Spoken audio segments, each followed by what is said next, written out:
2 Chronicles 25. Amaziah was 25 years old when he began to reign. And he reigned 29 years in Jerusalem. And his mother's name was Jehoadan of Jerusalem. And he did that which was right in the sight of the Lord, but not with a perfect heart. Now, it came to pass, when the kingdom was established to him, that he slew his servants that had killed the king, his father. But he slew not their children, but did as it is written in the law of the book of Moses, where the Lord commanded, saying, The fathers shall not die for the children, neither shall the children die for the fathers, but every man shall die for his own sin. Moreover, Amaziah gathered Judah together, and made them captains over the thousands, and captains over the hundreds, according to the houses of their fathers, throughout all Judah and Benjamin.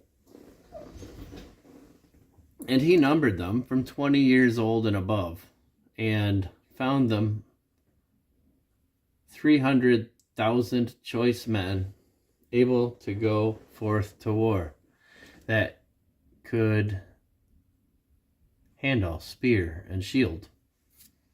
He hired also 100,000 mighty men of valor out of Israel for 100 talents of silver. But there came a man of God to him, saying, O king, let not the army of Israel go with thee, for the Lord is not with Israel, to wit, with all the children of Ephraim.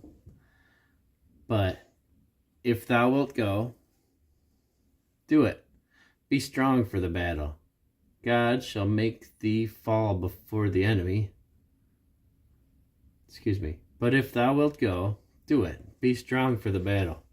God shall make thee fall before the enemy, for God hath power to help and to cast down.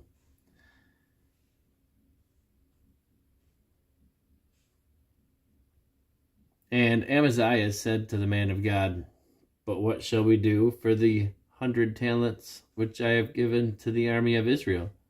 And the man of God answered, The Lord is able to give thee much more than this.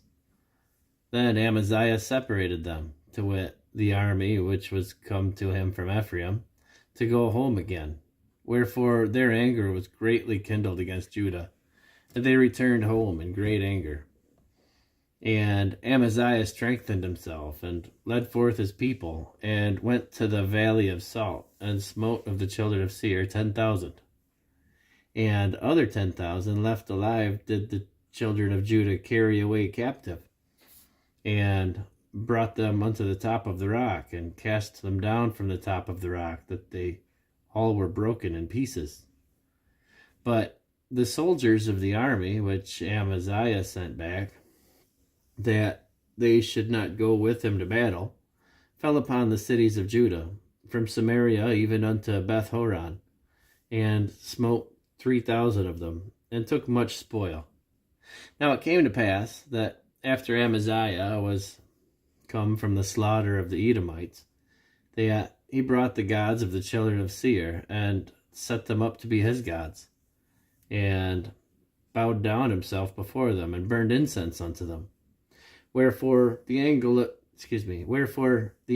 of the Lord was kindled against Amaziah, and he sent unto him a prophet, which said unto him, Why hast thou sought after the gods of the people, which could not deliver their own people out of thine hand?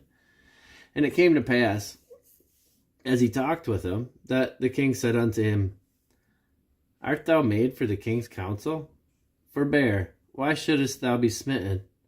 Then the prophet forbare, and said, I know that God hath determined to destroy thee, because thou hast done this, and hast not hearkened unto my counsel.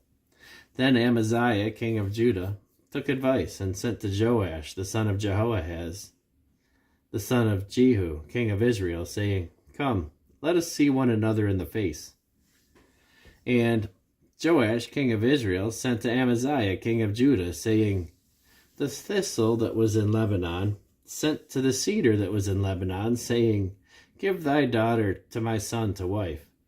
And there passed by a wild beast that was in Lebanon, and trode down the thistle.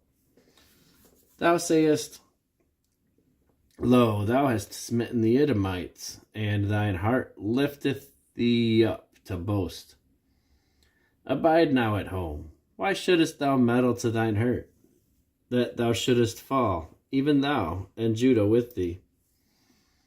But Amaziah would not hear, for it came of God, that he might deliver them into the hand of their enemies, because they sought after the gods of Edom. So Joash the king of Israel went up, and they saw one another in the face, both he and Amaziah king of Judah, at Bethshemesh, which belongeth to Judah. And Judah was put to the worse before Israel, and they fled every man to his tent. And Joash king of Israel took Amaziah king of Judah, the son of Joash, the son of Jehoahaz, at Bethshemesh, and brought him to Jerusalem, and brake down the wall of Jerusalem from the gate of Ephraim to the corner gate, 400 cubits. And he took all the gold and silver, and all the vessels that were found in the house of God with Obed-Edom, and the treasures of the king's house, the hostages also, and returned to Samaria. And Amaziah, the son of Joash, king of Judah, lived after the death of Joash, son of Jehoahaz, king of Israel, 15 years. Now, the rest of the acts of Amaziah, first and last, behold, are they not written in the book of the kings of Judah and Israel? Now, after the time that Amaziah did turn away from following the Lord, they made a conspiracy against him in Jerusalem, and he fled to Lachish. But they sent to Lachish after him, and slew him there. And they brought him upon horses, and buried him with his fathers in the city of Judah.